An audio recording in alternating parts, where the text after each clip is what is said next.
नमस्कार।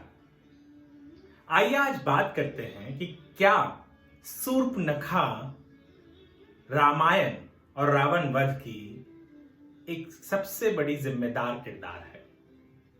क्या शूर्पणखा ने सब कुछ एक सोचे समझे तैयारी के साथ यह सब कुछ रचा था। शुरुआत ऐसे हुई कि शूर्पणखा जब वन में थी, उसने दोनों भाई राम और लक्ष्मण को देखा। कहा जाता है कि वो राम की तरफ बहुत मोहित हो गई और उसने राम के सामने यह प्रस्ताव रखा कि राम उससे विवाह करे। परंतु राम ने कहा कि वह एक पत्नीव्रता यह शपथ ले चुके हैं, इस कारण वह शूर्पणखा से विवाह नहीं कर सकते और उन्होंने लक्ष्मण की तरफ शूर्पणखा को भेज दिया। लक्ष्मण ने भी वही बात दोहराई कि वह एक पत्नीव्रता है, इस कारण वह शूर्पणखा से विवाह नहीं कर सकते और उन्होंने राम की तरफ भेज दिया। अब राम लक्ष्मण लक्ष्मण राम करने का जो यह चल रहा था, इसमें शूर्पणखा को यह बात का एहसास हो गया कि ये दोनों भाई उसके साथ केवल खेल रहे हैं। तब उसने, कहा जाता है कि सीता पर आक्रमण करने की कोशिश की और लक्ष्मण ने तब उनका नाक काट दिया। शूर्पणखा वहां से रावण के पास गई, रावण से कहा कि वह उसके इस अपमान का बदला ले और रावण ने सीता हरण किया। सीता हरण के बाद राम ने और लक्ष्मण ने हनुमान और बाकी वानरों के साथ लंका पर चढ़ाई की और रावण का वध किया। परंतु कहा जाता है कि शूर्पणखा ये दोनों भाई यानी राम और लक्ष्मण के प्रति मोहित नहीं हुई थी।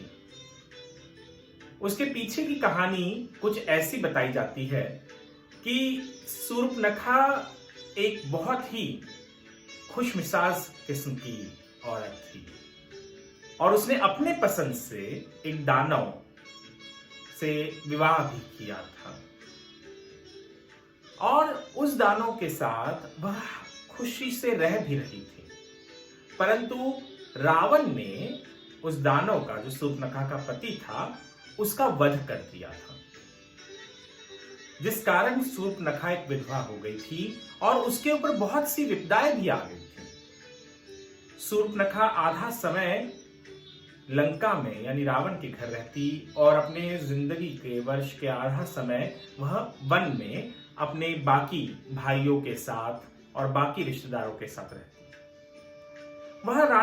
वह रावण से बहुत नफरत करती थी, क्योंकि उसने एक ऐसे व्यक्ति का खून किया था या वध किया था जो शूर्पणखा के लिए बहुत ही प्रिय था, उसका पति था। परंतु वह जानती थी कि वह अकेले रावण का कुछ नहीं कर सकती, बाल तक बांका नहीं कर सकती और वह एक सुनहरे अवसर के लिए रुकी हुई थी। तब उसे कहीं से पता चला कि ये दोनों भाई राम और लक्ष्मण बाकी सारे दानवों का वध करते हुए, असुरों का वध करते हुए जंगल में आगे बढ़ते आ रहे थे। उसे पता चला कि किस तरीके से सुबाहु और जो अन्य असुर थे उनका राम ने वध किया था। कहा जाता है कि वह राम और लक्ष्मण की तरफ जरा भी मोहित नहीं थी। वो अभी भी अपने स्वर्गवासी पति के प्रति ही प्यार था उसका, परंतु वह चाहती थी कि एक रावण के साथ वह बदला ले सके और इसलिए उसने ये पूरा का पूरा स्वांग रचा, जहां वह राम के पास गई, लक्ष्मण के पास गई और वहां उसने उनके साथ विवाह वाला प्रस्ताव रखा, जिसे ठुकराया गया, उसका नाक काटा गया, उसका अपमान हुआ और वो चिल्लाती हुई दौड़ती हुई रावण के पास गई। रावण के अहंकार को उसने बढ़ाया कि तुम्हारे बहन का अपमान हुआ है और वो भी दो ऐसे लोगों से जो वन में घूम रहे हैं, तो क्या तुम उनके साथ बदला नहीं लोगे? क्या मेरे अपमान का बदला नहीं लोगे? और कहा जाता है कि इस अपमान के बदले के चक्कर में रावण ने सीता का हरण किया और आगे चलकर उसका वध हुआ। परंतु शूर्पणखा के बारे में बहुत कम लोग जानते हैं, बहुत कम लोग इन सारी बारीकियों में जाते हैं जो शूर्पणखा से जुड़ी हुई है। कहा जाता है कि वो बहुत सुंदर थी। जब वो पैदा हुई थी तब उसका नाम मीनाक्षी था और शूर्पणखा ने रावण से अपने पति के मृत्यु का बदला लिया था और इस कारण पूरा का पूरा रामायण हुआ। यह भी एक पहलू है मैंने सोचा आपके सामने रखूं। धन्यवाद।